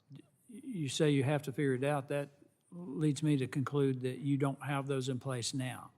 No, we do have those in place. Is that we have to follow our process in order to get to that level. So if you find them out of compliance, you fine them, what action do you take? Do you fine the company, or? Yeah, there is a number of ways that we could make sure that the utility is accountable, is held accountable, right? And it includes everything from conditions, right, all the way up to penalties. And like I said, we use our Mr. Chairman- process. Mr. Chairman, I'm not satisfied with the answers. I would like for the witness to provide to the committee in detail the enforcement measures that the commission can impose on a utility that doesn't comply with the regulations. Certainly, we can get that to the subcommittee. And Mr. Sunshine is willing to provide that for the committee. We appreciate it. Thank you. Thank you, Mr. Chairman. I yield back. Gentleman yields back. Now recognize Mr. Tonko for his 5 minutes of questioning. Thank you, Mr. Chair. I thank you and the ranking member for hosting this hearing, which is critically important. I know that it must be extremely difficult to be away from home right now while recovery efforts on Maui are still underway and we don't have answers to many important questions. So I do sincerely appreciate the witnesses being here to help us begin to understand how this disaster and the relief efforts unfolded. I do want to focus on the federal government's response in order to understand what support you have received and where more could be done to assist recovery efforts now and for future emergencies. My understanding is that on August 8th, the Lieutenant Governor issued an emergency proclamation and activated the Hawaiian National Guard shortly after it became clear that the Lahaina fire could not be controlled. So on August 10th, Hawaii Governor Green requested a major disaster declaration, which President Biden immediately approved.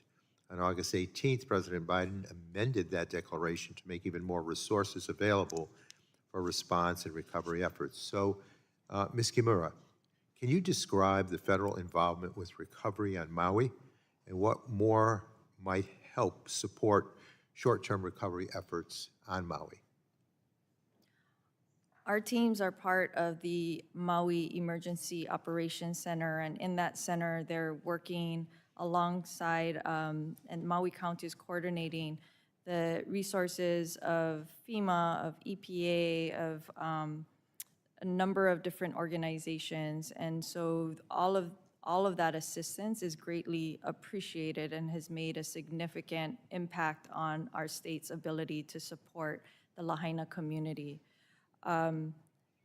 As we move forward, I can't speak to all the day-to-day things that are needed, but as we move forward and we need to rebuild what has happened in Maui, it is going to take a lot to clear what's there, and we appreciate the assistance that's being provided for that effort, not just our things, but the entire area, and to make it safe for people to go back, because there's a lot of toxins and hazards and all of those kinds of things. So that is going to be critically important, but as we rebuild, it's going to be very expensive. And I am very concerned about how the County of Maui and the citizens of Maui are going to be able to absorb the cost of that rebuild. And I think that's where assistance from the federal government could be very helpful to that community. Thank you. And again, Ms. Kimura, are there additional steps you would like to see Congress take to support long-term recovery efforts in Hawaii? This is not my area of expertise, so I apologize that I can't answer specifically about the specific needs. We know that there are, opportunities for federal funding, that we have a team of people looking at that, not just at our company, but at many other organizations to ensure that we look at all opportunities to support the recovery and rebuild of Maui. Thank you. And so I'll offer that question and direct it also to Mr. Asuncion, please. Excuse me, could you repeat that? Sure. Are there additional steps you would like to see Congress take to support long-term recovery efforts in Hawaii? Well, certainly, I think we always appreciate what the federal government can help us with, right? Be it, this particular disaster, be it other natural disasters that we have. I think we have always had a good relationship with the federal government, and in my world, I like to keep it that way.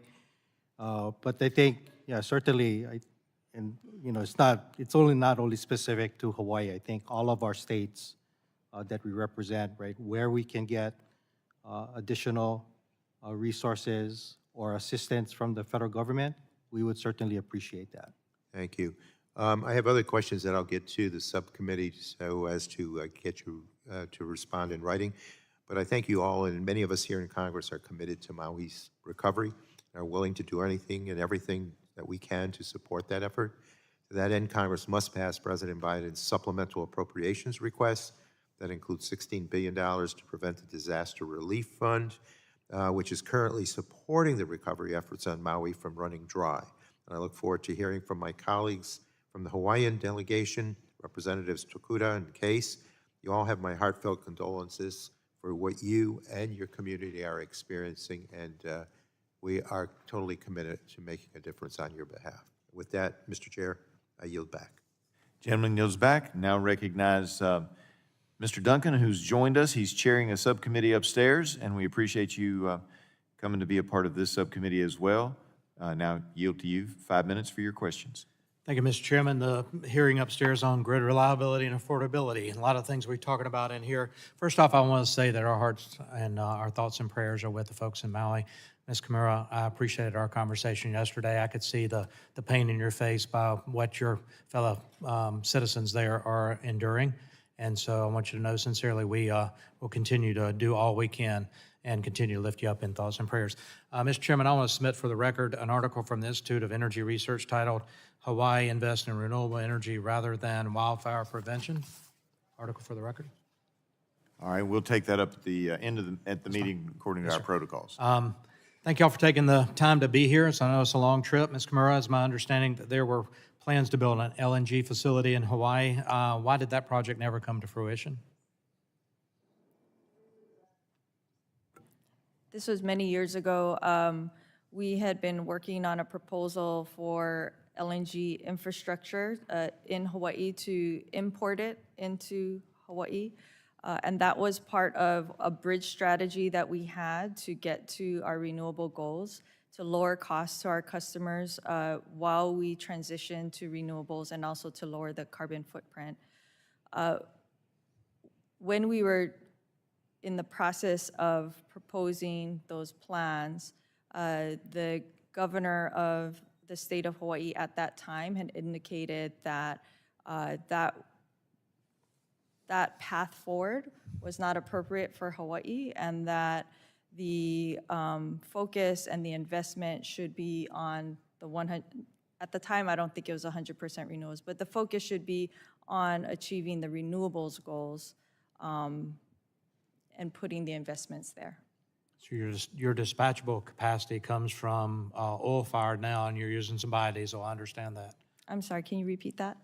Your dispatchable generation now comes from an oil plant, and you're using biodiesel, and I appreciate that, but I just want for the record that they do have baseload generation that is dispatchable to supplement the renewables. How would you assess natural gas affect the availability of firm generation, the affordability of electricity, and the overall level of emissions in Hawaii?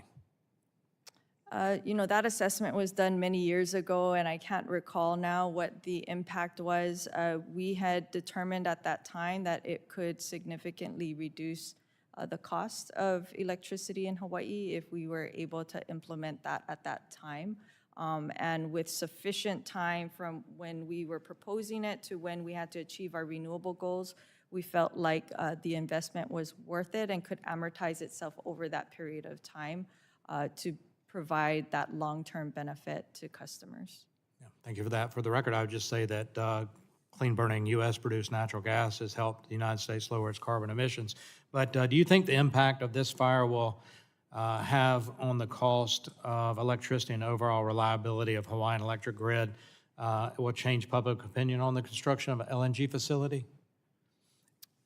That is hard for me to say. In Hawaii, we haven't talked about LNG for many years in Hawaii. You think that conversation will come back up now? It has not. Hawaii is very focused on achieving our current statute of 100% renewables. And as we implement our renewables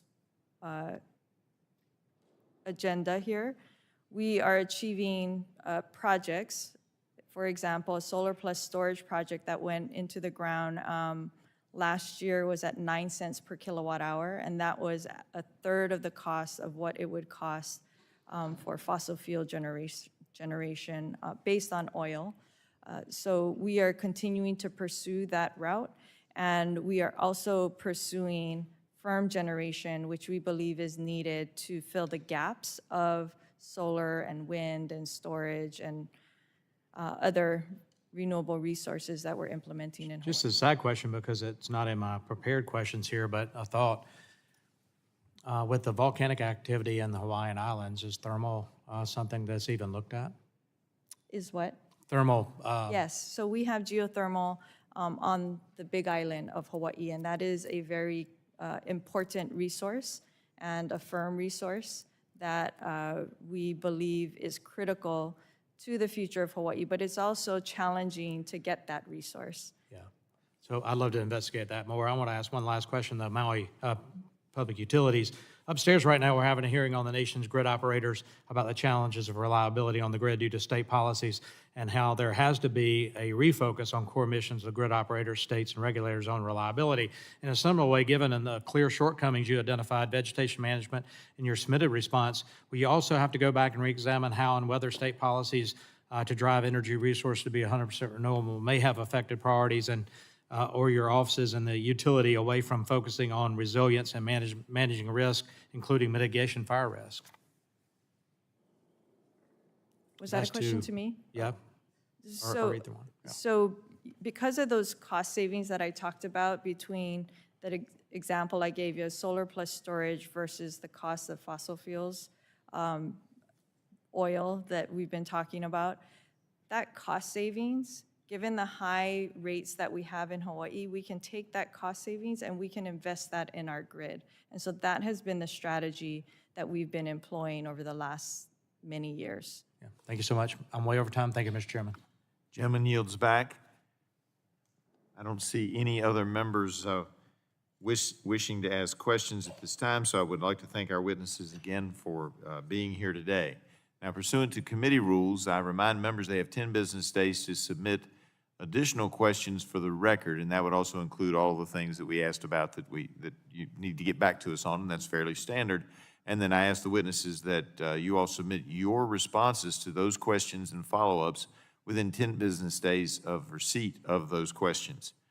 That being said, this concludes the first panel, and we will now transition to the second panel. But thank you very much for being here today.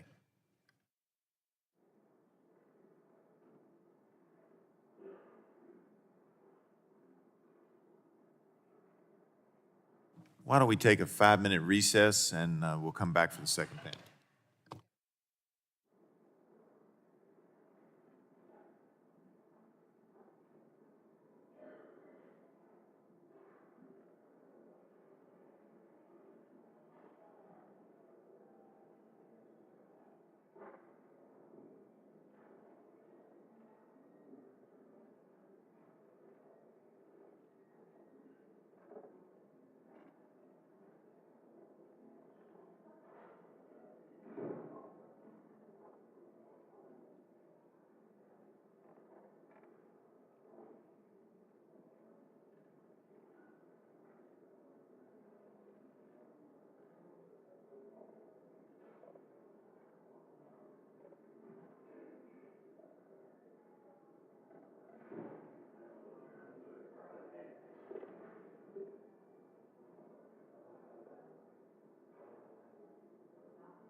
All right, the committee will come back to order. See that everybody's in their seats, so thank you for testifying before the committee today. Our witnesses for panel 2 are Representative Ed Case of Hawaii's 1st District and Representative Jill Tokuda of Hawaii's 2nd District. Representative Case, you're now recognized for a 5-minute statement. Thank you, Mr. Chair, Ranking Member, members of the subcommittee. Good morning still. Aloha. And first of all, for all of the people of Hawaii, thank you so much for your expressions of concern and for your focus in this hearing. I appear before you today as the former representative for the 2nd Congressional, which is Maui, and as one who, like so many around our country and our world, feel a deep personal sense of loss. But most importantly, I appear before you as one with my colleague, Ms. Tokuda, of our 2 representatives from Hawaii, because in Hawaii, we really don't think about district lines. Districts don't matter in Hawaii. Maui and Lahaina are part of all of Hawaii. And this incredible tragedy was and is a tragedy for West Maui, for Maui, but it is a deeply felt tragedy for all of our Hawaii, and we are all in for Maui. Ms. Tokuda, who's been a constant on Maui, devoted to Maui's needs since the early days of this tragedy, will describe for you a little bit more personal detail what happened, what the situation is on the ground. We'll relay some very personal stories that I hope drive home the point of the true situation and what our path must be going forward. And as you consider the testimony today and our own future path here in Congress, I'd like to leave you with about 3 thoughts on an overview. First of all, I agree that Congress's role and involvement is critical. In a disaster such as this, only our federal government can muster the resources and the energy and the scope of critical assistance that is going to be necessary to truly address a tragedy of this nature. And by focusing the attention and concern of Congress on the Maui disaster, you highlight the critical needs here, and I think you also highlight the path forward in terms of making sure that this doesn't happen in other communities throughout our country, because each tragedy must offer lessons to be understood and learned. Otherwise, it's simply going to be repeated, and the lives that we have lost, the community that we have lost, will be disrespected. But as this tragedy can offer lessons, at least Hawaii and those that have been lost can offer something to the rest of our country and the world. And so your focus here is really critical, and your questions have been relevant and critical, and I thank you for them. Second, the full focus of our collective efforts must remain on Maui. We are only 51 days after a very sudden and terrible tragedy, and I think it's important to understand the reality of Maui and Hawaii today. Of course, we have almost 100 confirmed dead, but we simply have not identified the remains of many, and we have many that are still missing. That effort must continue. We have a community of some 12,000, which is fully displaced, 7,800 in hotel rooms, full efforts on locating difficult-to-locate interim housing. We have a year-plus debris removal project that has only just begun. We have businesses that are devastated and only now are facing the reality of whether and how to survive. We have the full resources of our federal, state, and county governments, the community, and our congressional delegation, all focused on the necessary efforts that are required for Maui today. We have, as you know already, at least 3 investigations, full investigations, independent investigations, and we all know that we have a number of lawsuits that have already been filed, and these are all fact-finding exercises that in time will bring out the answers to many of the questions that this committee have asked. And all of this is where our efforts should remain for now.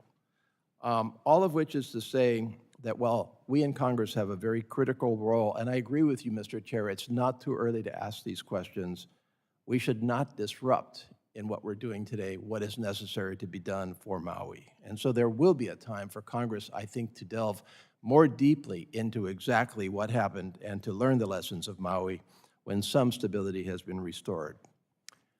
Third, how can Congress best help now, today? First of all, we ask you and encourage you to visit Maui, to see and feel for yourself this tragedy. This is something that we welcome the President, we welcome the Speaker, we've welcomed already many of our colleagues. Nothing can replace that sense of understanding to do that. And second, we ask that we all collectively fund the Disaster Relief Fund by the Federal Emergency Management Agency, which is running dangerously low now. So these are two concrete areas that we can help Maui and all of us right now. But again, for Maui, for our Hawaii, my deepest appreciation for your constructive effort today for this hearing, and we completely stand ready to work with you, not only for Maui, but for the rest of our country to make sure that the lessons are learned. Thank you again. Thank you very much for your comments, and now recognize Representative Jill Takuda for her 5-minute statement. Thank you. Thank you. Chairman Griffith, Ranking Member Castor, Ranking Member Pallone, and members of the subcommittee. Mahalo again for your outpouring of support and commitment to our people. And thank you for allowing us this opportunity to testify about the wildfires that have devastated our Maui ohana. I join Representative Case in inviting you to come and truly see and experience what has happened in our community, but more importantly, work with us to rebuild and recover from the devastation. Like all of you, I want answers. Not a day has gone by since the fires that I don't ask myself questions. How did this happen?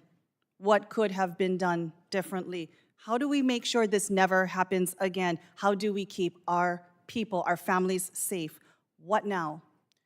Why? Why? That's the hardest question. I've also been asked many questions myself. When can I go home? Is the air safe to breathe? How will I pay my mortgage? Who can help me rebuild my business? How do I tell my student their friend isn't coming back? One question that sticks with me came shortly after the fire.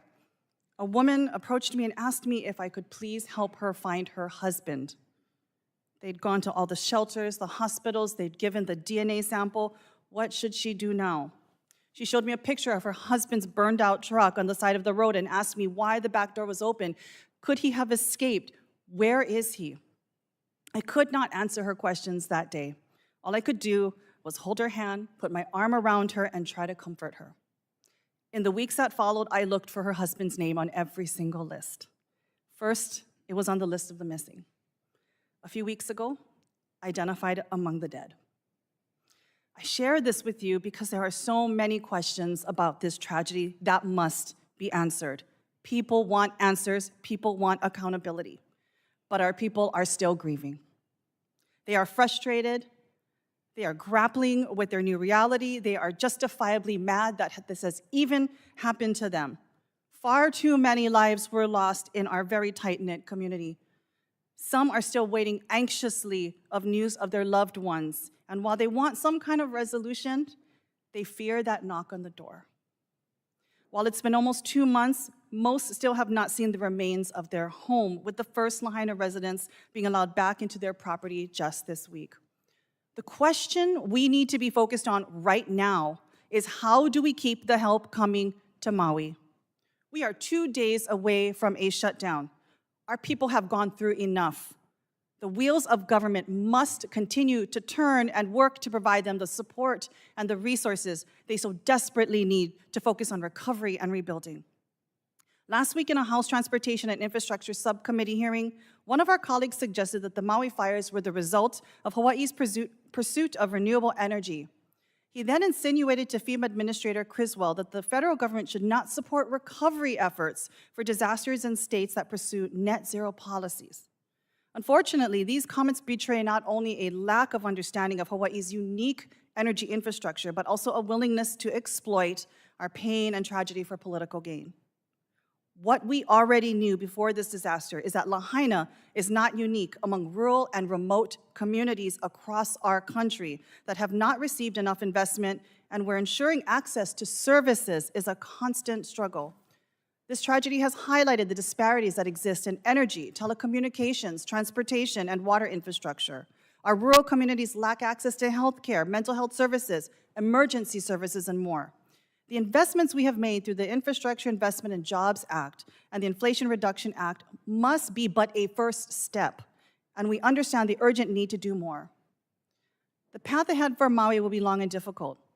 It will take years, if not generations, to recover from this disaster. Homes, schools, businesses, they will be rebuilt, but the scars of the trauma on our people, on our families, will take much, much longer to heal. As various local, state, and federal entities continue to investigate the cause of the Maui wildfires and the emergency response across all levels of government, we must not forget the human element of this tragedy.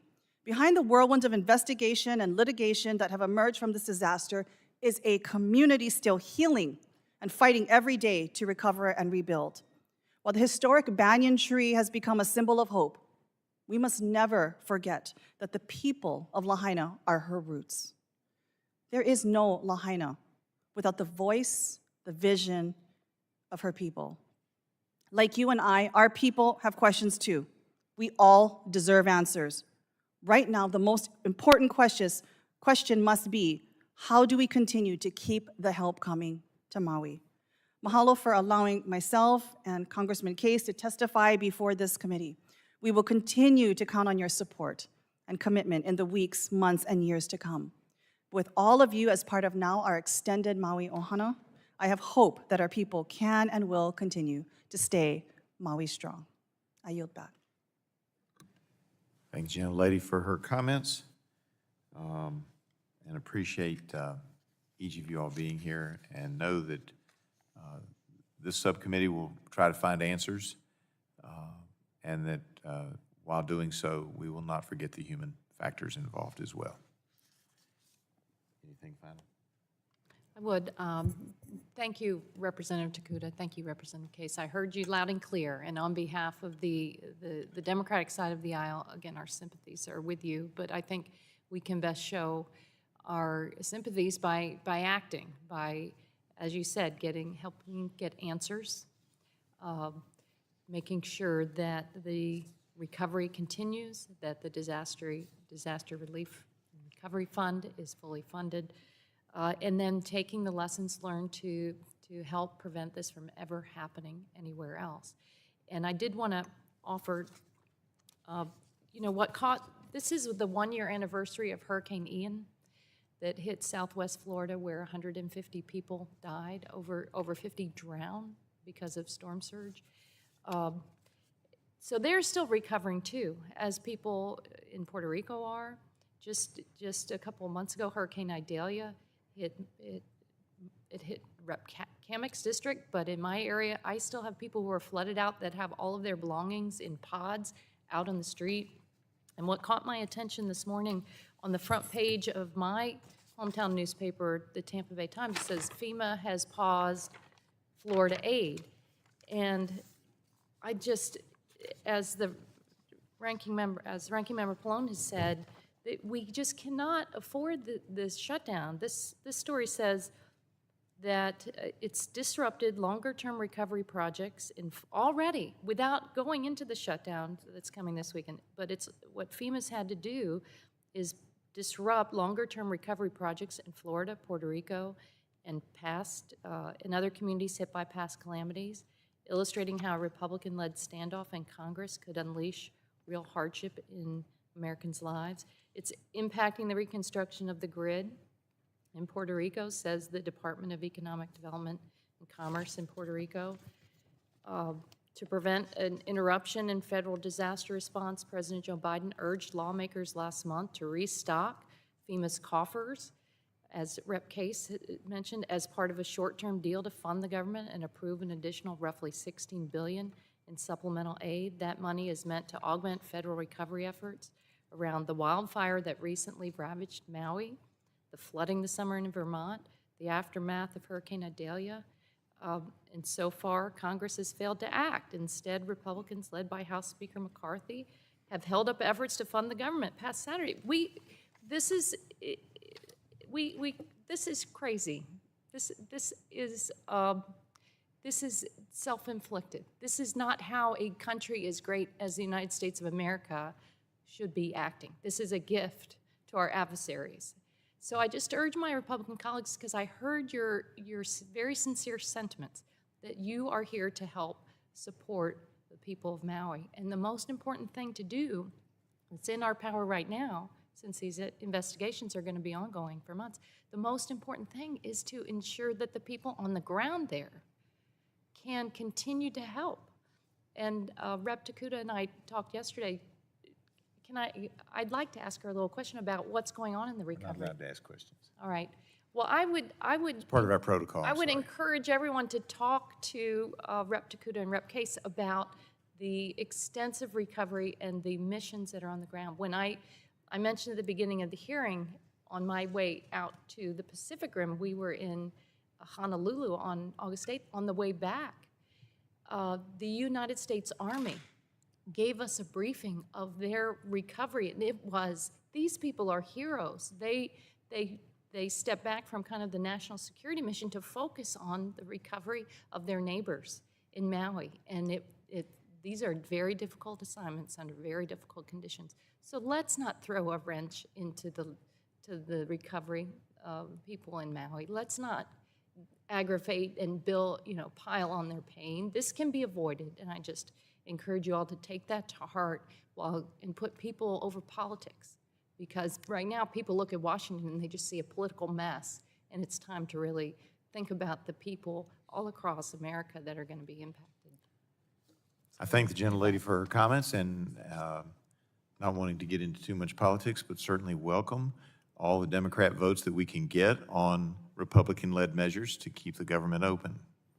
Mr. Chairman?